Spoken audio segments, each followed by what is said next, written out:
They catch me? I don't think they did. We've got some incredibly serious intel that we need to go over. He's here. He's all around us. That big, jolly, fat man you guys call your friend? He's a criminal, and I can prove it too. For instance, did you ever think about how Santa Claus is in no one's jurisdiction at all? With no permit or passport to do anything. No governments can control him because he's not legally registered to any of them. Santa is also a mythical being, so he doesn't exactly have a birth certificate. He also lives at the North Pole. Did you ever consider the fact that the North Pole is in an ocean? There's no actual land there. And because he's under no government's jurisdiction, he has no permission to build a gigantic oil rig, basically, where there should be none. It's illegal to build a house there, let alone an entire country and an ecosystem full of people. And speaking of ecosystems, just consider what is happening up there in the North Pole. The elves work in a sweatshop where they get no wages and super long hours, all the way up until their one day that they get a break, December 25th. Santa is dictator for life. If Santa says something, it goes. If Santa says somebody can't be an elf, just like in Rudolph the Red-Nosed Reindeer,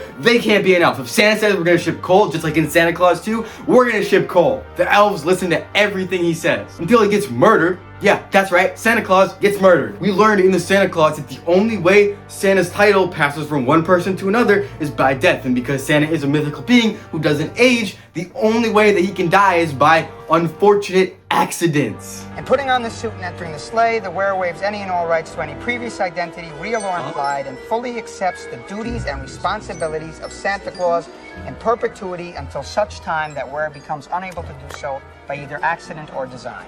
Once Santa dies, he disappears, leaving only his hat and coat behind. Someone else has to put on the hat and coat in order to become the next Santa Claus, which is not only some sort of weird, magical, legally binding agreement that's super sketchy, but technically legal. That means the only way a new Santa is chosen is via murder. So all I need to do is knife some fat dude and then I become dictator for life of a small country north of the US? This sounds like the plot of some sort of sick CSI show, but nope, this is real life, guys. Santa Claus. But wait, that doesn't make any sense. We hear all this good stuff about Santa Claus in the news, like Here Comes Santa Claus, you know, like the Santa Claus movies. The Grinch is the bad guy because he doesn't like Santa. So how can Santa be bad? Everybody says he's a good guy, right? Wrong! All those fun movies portraying Santa as the good guy, propaganda from the big man in red himself. And the reason we can prove this is because what about all the songs that don't have to do with Santa Claus but still have to do with Christmas?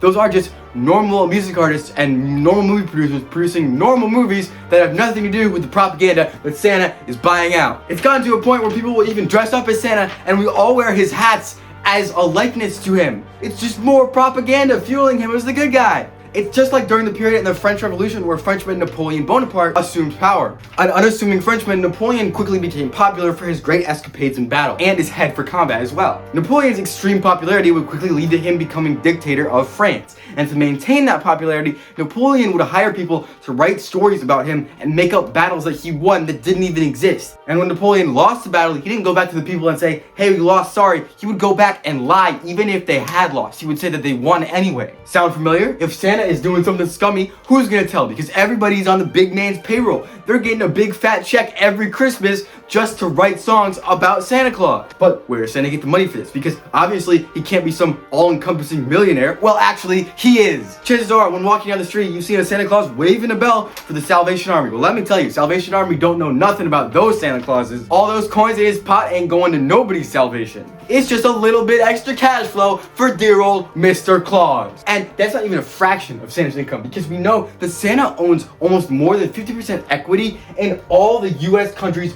big toy companies, and really countries all around the world. Why couldn't he? Because with all the online stuff that we have in modern day age 2025, anyone can enter their credit card information and play the stock market. They can just buy stocks. And they can do it anonymously. And Santa, because he's making his millions from the Salvation Army, has just enough money to buy almost all the stocks, which is not only a huge source of income, but also makes him part of the board of like Amazon and Toys R Us and other companies like that, all that ship tons of toys per year. So he's probably got a good load of that coming his way. But how does Santa deliver these toys? Well, he's gonna jump right into your chimney and into your house in the middle of the night when nobody is awake. Cause he knows when you're awake and he knows when you're asleep. Huh? What about that? Did you ever think about that? Breaking and entering is illegal, but Santa does it anyway. And better yet, we encourage him with milk and cookies every year. That's like telling a criminal, break into my house, leave mysteriously wrapped boxes under my tree that could potentially be bombs. We know that bombs are shipped in the mail because of Jingle All the Way. You build a bomb? No, I didn't have to build a bomb. Don't you read the news? Hundreds of these things come to the mail every day. I just kept one in case I ever needed it. So give me the dial. I'm gonna blow up everybody in this place. And I'll take that package, knowingly open it, and then give you food for it. Like, people, this man cannot be trusted. He's a felon. Also, Santa traveling all over the world in one night? Where's his passport for that? Where's his visa, huh? Especially in a vehicle that could be considered a private jet or private transportation of some kind.